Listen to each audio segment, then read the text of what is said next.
All right, good morning.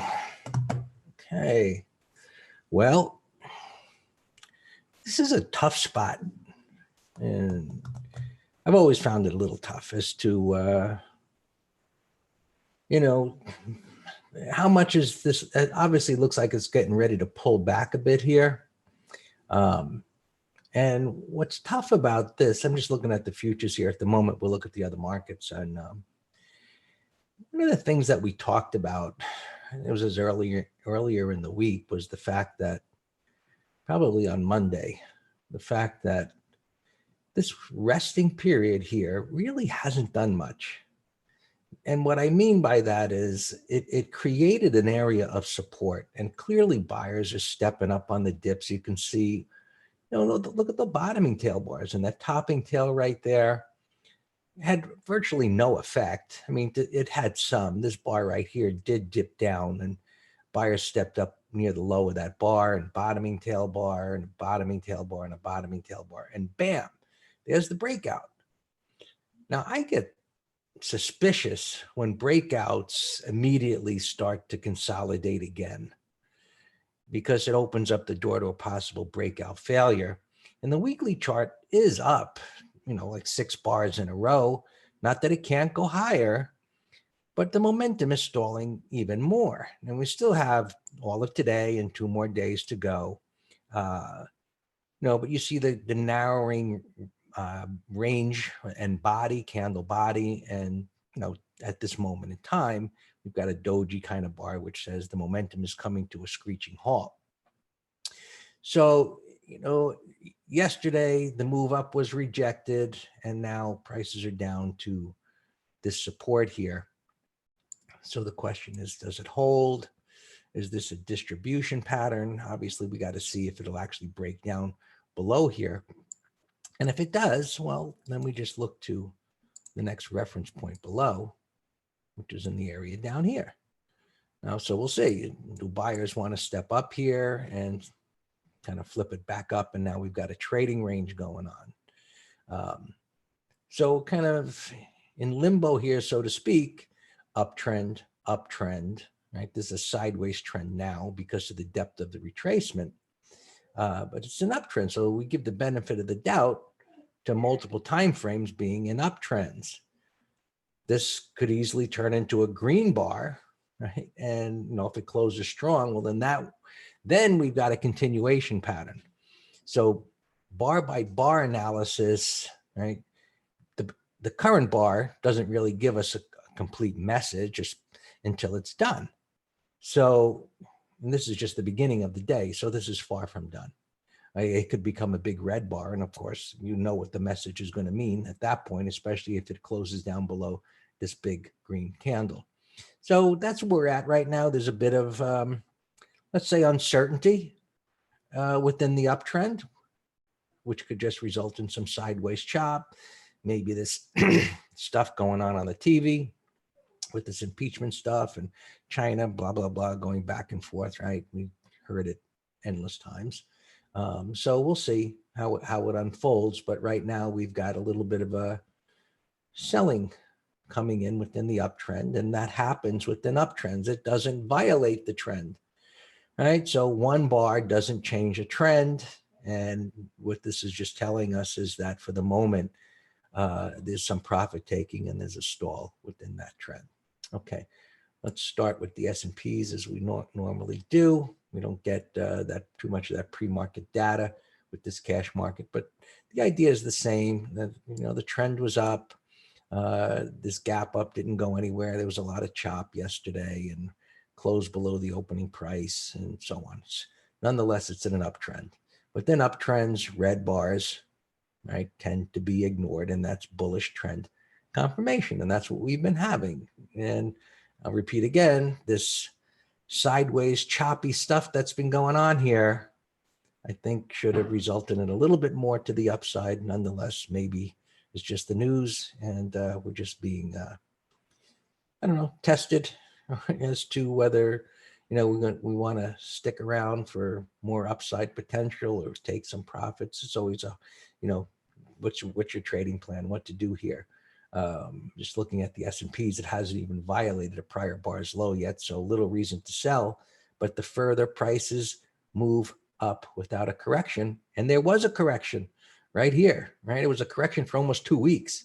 So why the stall already, right? That's what I'm getting to what I'm speaking. So we'll see what happens there. The Dow, a little bit more of a red bar there, right? Jumps right out at you. That it gapped up and there was selling. So there was much more selling there in the Dow yesterday. We got a big red candle. We're going to look at the Dow futures and we'll see where they're at as far as how much further. But this breakout candle, range expansion, breakout candle above this consolidation, a close below that is going to be a short-term problem. Won't violate the trend, right? Pullbacks sometimes occur that are a little deeper than what preceded them. So at the beginning of this move, notice there was no pullback. It was a sideways consolidation, even with the big red bar. It went sideways, chopped around. That's bullish. And as a trend becomes tired, not over, but tired, you tend to get retracements where it goes lower through price versus sideways through time. 3,100, 3,105, 31.4 S&P. Today is Wednesday, folks, so opens the door to our credit spread. We're condos, 0 data expiration. And so 31.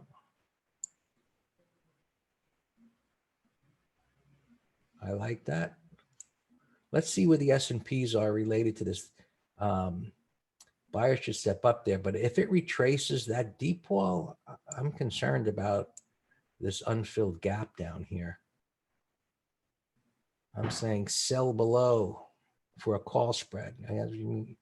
Sell below 30.95. Oh, if it gets, oh, is that your stop loss you're saying? Yeah. I think you might get stopped at the low because of the gap fill. You got this congestion right here. You can see on the 5-minute chart. So when it gets down there, okay, so you're assuming it's going to go down there and then sell a put spread. That would make sense to me. Yes. If it was to fall down into this support area to sell a put spread down below here would make sense to me. Yes. And you're not suggesting I'm looking at what you're writing here. Let me see where the S&Ps are at.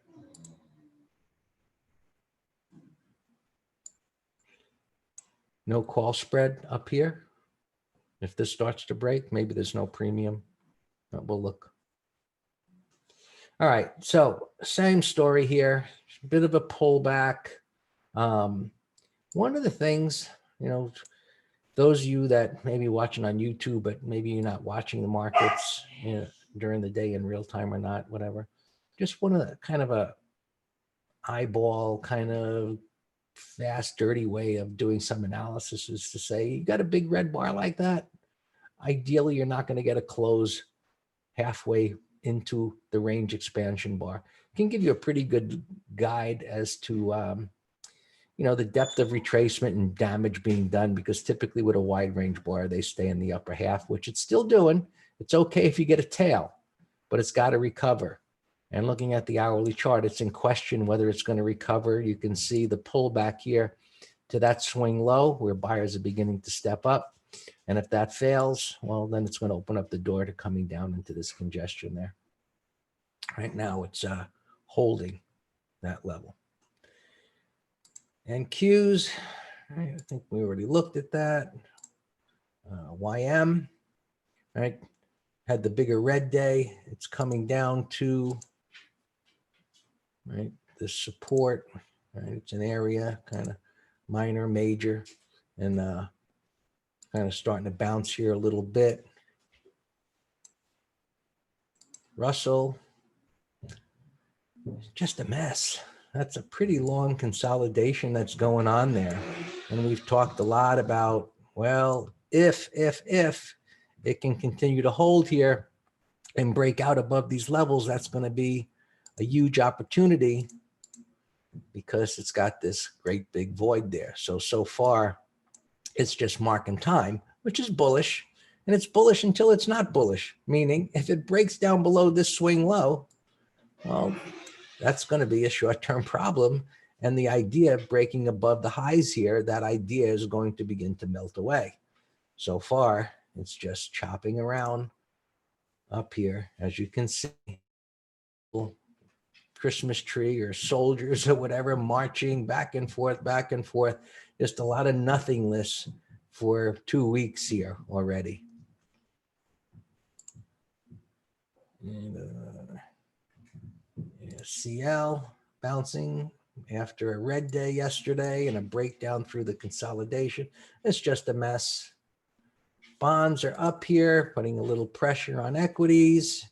Right? I told you on this day, either we wanted to see this go sideways and drop, and the market has held up relatively well considering the retracement in bonds here. Now, this is kind of using up its bullets, so to speak, meaning if bonds get up to this 161 area and the market hasn't cracked, I think that's a positive sign. So we're going to keep an eye on that and see how far it gets going. Gold just continuing to chop around here. It's just not ready. Hasn't followed through to the big red bar a couple of weeks ago. So that's a positive, and positive because of this bullish move up. And this is just a bull flag continuing to chopping around and so on and so on and so on. And let's take a peek of our internals, because this is an interesting pattern. And I typically don't read too much into patterns of internals, meaning they're kind of black and white in the sense of, are they at an extreme and do they match? Well, there's no match. So sentiment got to an extreme and the markets chopped sideways for a week before they went higher. And now the wrong way option traders still, overly buying more calls and puts, but starting to get a little bit more bearish here. I'd love to see them really buy a whole lot of puts, in a bottoming tail bar to see them get trapped. But nonetheless, we really don't have good information here yet. And we talked about the breadth kind of deteriorating here, which is not a positive. But the pattern, which is kind of interesting, is this. It kind of gives me thoughts, but not anything to do. It's just a thought that it's forming this head and shoulders type of top. And so with the little bit of selling that we're seeing today, it's just a thought. It's not anything to act on. It's making me think that, hey, is this suggesting it's going to go down? Which, why would it go down unless the market really started to correct further? So I don't know. But if this, just keep this in mind. Sometimes I just throwing thoughts out there. Maybe it helps a week from now. But if we were to get a pullback within this uptrend, right, bullish uptrend, multiple time frames, and these wrong way option traders would load up on puts and breadth would become oversold, we then really could get a buy setup for the real end of year rally. Remember, this started in October, so it could be a continuation of the end of year rally that started back there in October. So we'll review this at a later time when it's relevant information. Right now it's not, but we'll see how it all plays out. Just something to keep in mind for the future. That all plays. So as of today, maybe a little pullback. I don't suspect anything of any great moves here while the talking heads on TV and TNBT TV there are going on and on about this BS that's going on, so to speak. So that's it from me. All yours, Dan. All right. Good morning.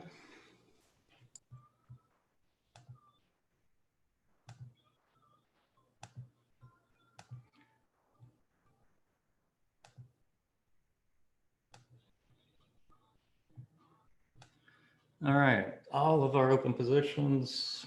We have some put spreads on two not bios, semis, NVIDIA, gapping down here, but our stop is under the green bars low. And we also have the back half of a core trade. And LRCX, we have a put spread way down here. So yesterday's close did suggest lower prices, a gap fill, but our put spread is fine. Facebook, we have a put spread that's gapping down here a little bit. But the great gap today in our favor, that we have a put spread way the heck down here, the 107s on LOW.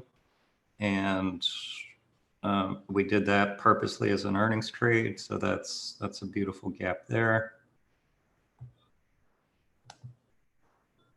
Wow, look at that power trend since 2012.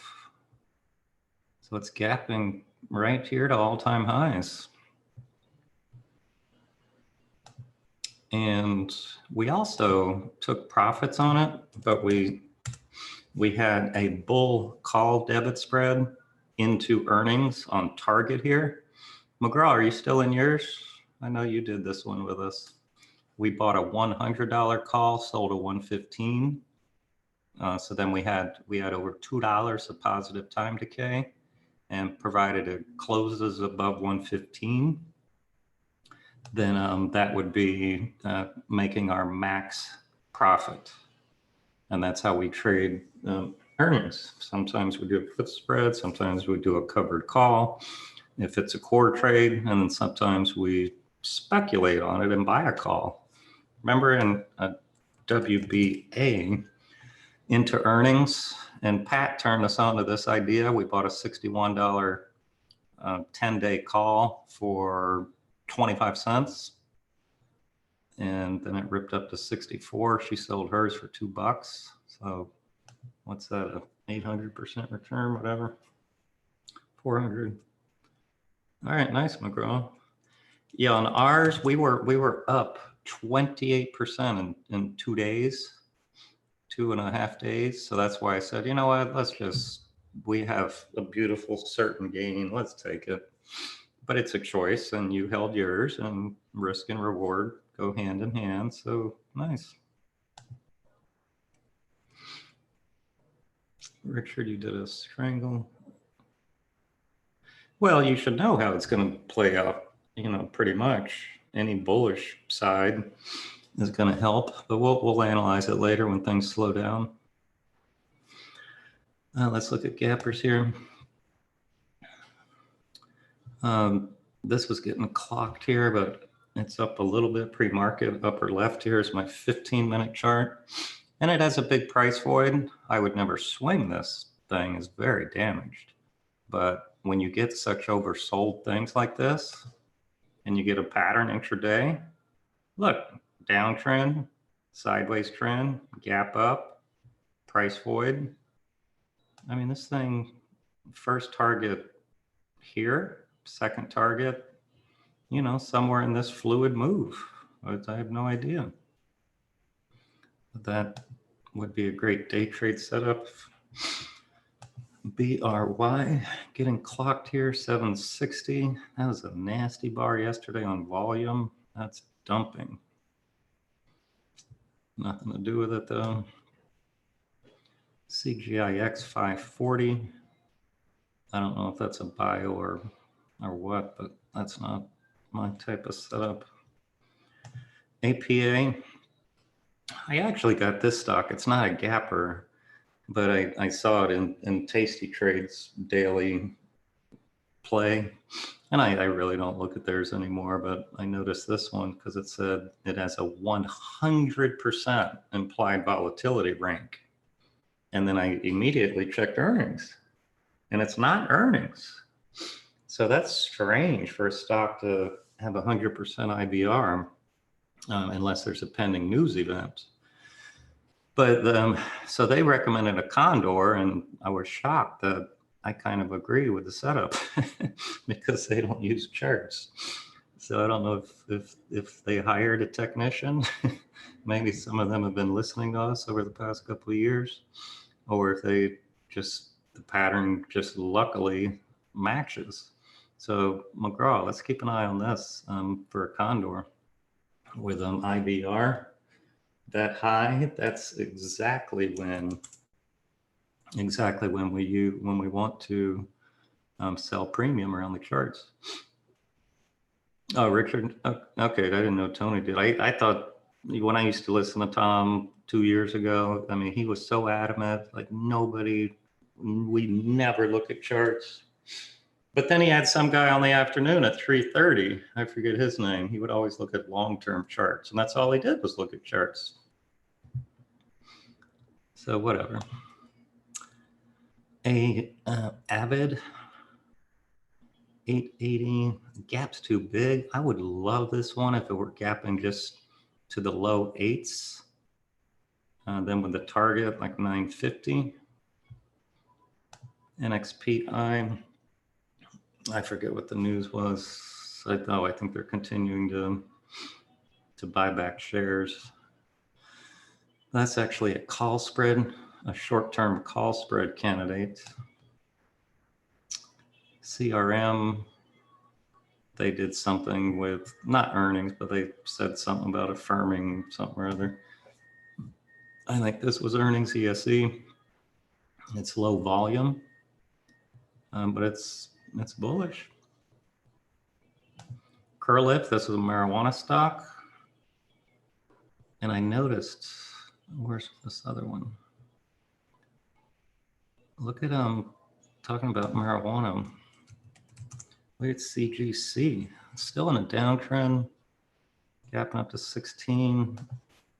MJ that was perking yesterday, still in a downtrend. I would like a double bottom to get us in as a swing, but you know, day trade still looks like it might bounce here. Got far from the declining 20.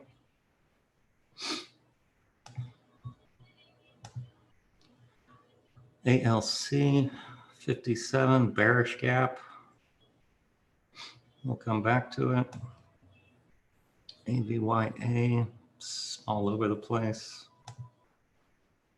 SR looks like, I know it's at these prior lows, but the fact that it came down and couldn't bounce and has a price void here, I like that as a short, a 30-minute low.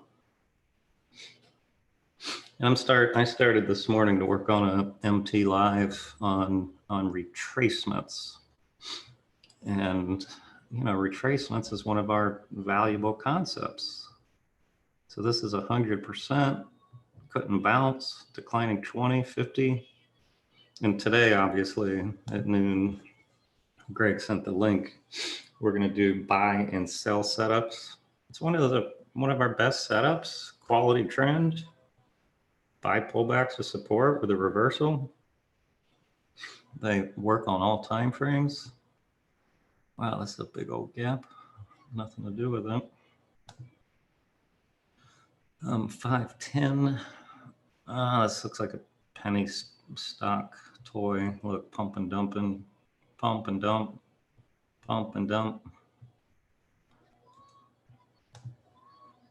MTZ, kind of an M top here, gapping down, 69.50. That would be a call spread candidate. Urban, another disaster in the retail. MYOV is a big mess. I mean, Home Depot got whacked yesterday, and the way it closed here, that's a if the market stays weak, this is a beautiful day trade short. I'm gonna put that here in the bottom right. Look at that bearish 15-minute chart, closing at the low, gapping under that big end of day base. Target 220. That's a great short setup. PDD 32 bucks, big gap, nothing to do with that. There's our low. Target, wow, look at that gap in all-time highs. Very nice. MPC was on my short watch list yesterday. Same here. Look, this looks, pretend the market was still open and didn't close at 4. Same thing. Bearish sell-off, bearish consolidation, 2 false breakouts, gapping down under. This looks fantastic. So that, I like Home Depot and MPC as day trade shorts. This RVLV was also on my list. This looks great. I'm not going to be trading Target, so let me put him here. So I got 3 shorts for us, day trade shorts. And now I'm into some our yesterday scans. PKI, it's what we call a minor bear sandwich. If it can get over the high. EDRI has a lot of air underneath and it has a topping tail. We'll come back to that. KMX, we need a pullback. Now this is a beautiful one. If we get a buy setup, then we'll get on board this. It's a beautiful uptrend, daily, weekly, monthly. LITE is what we call a churner, but I like this gap down negated. Your entry was over this bar. Someone on YouTube is asking about OMF, 42 bucks. This is what we call a bull flag. Here's your flagpole. It went up, you know, in a bullish manner, but you know, with the bottoming tails and so forth. This is your 30-degree flag. Now it's at 42 bucks. Yeah, it's getting extended pre-market, but yeah, I like it. Here, let me put this right here. So this would be one. So we have a 2-step process, or I do. Greg has a 7-step that he teaches in his advanced gap strategies course, but I just simplified into 2 steps, kind of like the Texas 2-step. It's a bullish or bearish gap on the daily with a price void. So that meets this one. Step 2 is you put it in a 5-minute window, and we're going to watch it here over the first 30 minutes and see how it sets up. And as long as I get a bullish setup, then I like it. This one I like yesterday. It's rested for 4 bars, all-time highs. So this one I like on the long side. I have it in a window on my other computer. AME also, just beautiful breakout to all-time highs. DHR, this is what we call the bear sandwich. Alex was in this yesterday. It looks good. Target 145, 146. SGMS.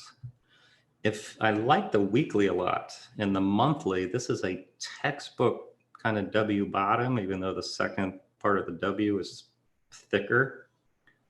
But target, you know, 40 bucks. This was a little breakout failure though, so as of now it has to get over that tail. ESC, nope, that was a breakout failure. I'm deleting you. LVGO, nice close yesterday, 30-minute high. If the market's holding, I like that. EV has to get over yesterday's high. All right, Home Depot, if the market is weak, then you can short a 5-minute low on this. I don't trade in the first 5 minutes.